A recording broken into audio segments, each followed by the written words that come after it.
Okay, so I think so. I stumbled on this. I mean, if I had my way, I probably would have wanted money first, right? But I thank God that that didn't happen because He has taught us how to be very prudent.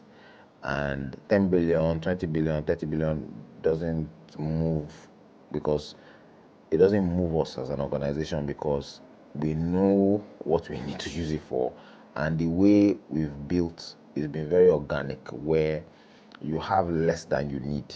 Now that forces you to think.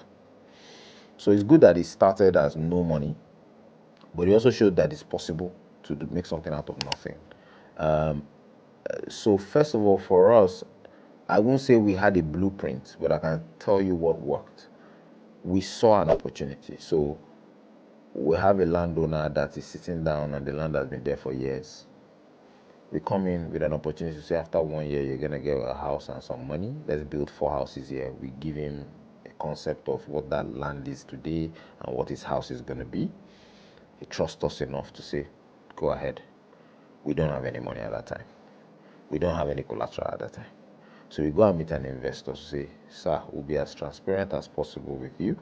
These are the drawings. We have a joint venture. And this joint venture agreement, it's not like I'm selling it to you. We want the project.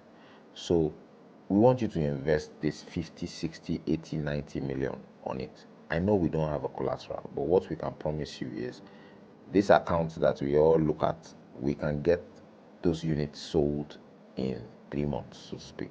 So, okay, let me start to push out the money. In one condition, I push the money directly to the project, and we say, no problem. So we have a joint account, and then we now, this is beginning. So that is how, so it's more about integrity, it's more about trust. So by the person has actually seen that, oh, we've sold, oh, I can see my money growing, oh, you sold 3 units, and at the end of the day, he gets his share. So the same person is already coming back to say, guy, take. I am interested in going to your next project whenever you're ready. And we went into the next one where we had to buy the land, and the same thing happened again. So the creativity in showing that trust and transparency, there are many investors, there are many people that have money that they just want to trust who is with that money. So the banks make it a little difficult, and initially you can't do that. So they're actually individuals. Most times when you start business, they say, "Oh, start with friends and family." I mean, I agree. So in this case, it wasn't a friend; it was just someone that introduced us to the person. So I think it's important to, and again for architects, it's easy because you have clients and they trust you because you've done things for them in the past. So if you could actually pitch, do up a development appraisal and pitch it.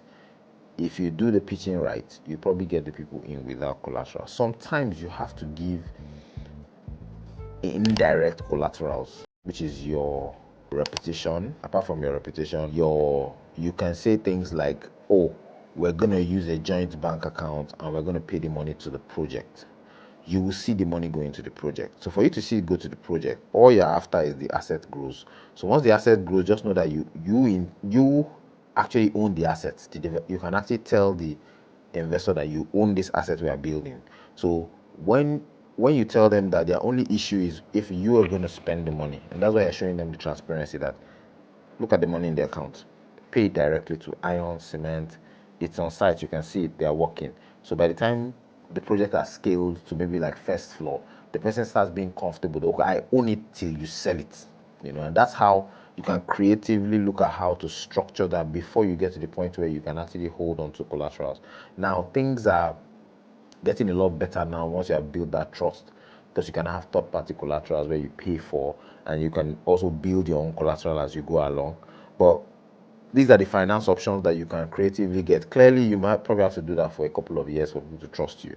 But I have people that don't even deal with banks because they feel that banks don't even understand the structure of development. They meant to they give you a short moratorium. They tell you have to pay back at a certain time. You're under pressure. Meanwhile, you have a very good project that's profitable that if you just take your time and do it right, you can sell properly. So I think most importantly, it is how creative you are in raising the finance. You pitch projects as architects to other people. You show them how the design is going to work. So how much more you pitching it so you're adding the finance part of it and say, look, I need 10 people that can bring in 20 million. we're going to do this, and give you. And then don't be greedy from the beginning. It's better you work for the investors initially so they have that trust to plow it back. This is what worked for me. And it's just now that we're trying to go into the proper finance structure where you don't have to drop collaterals and you have to drop all that. But having learned all this, it shows that even those investors can still keep coming back, And you also give them expectations, communicate with them, follow up with them. I think that just makes it work.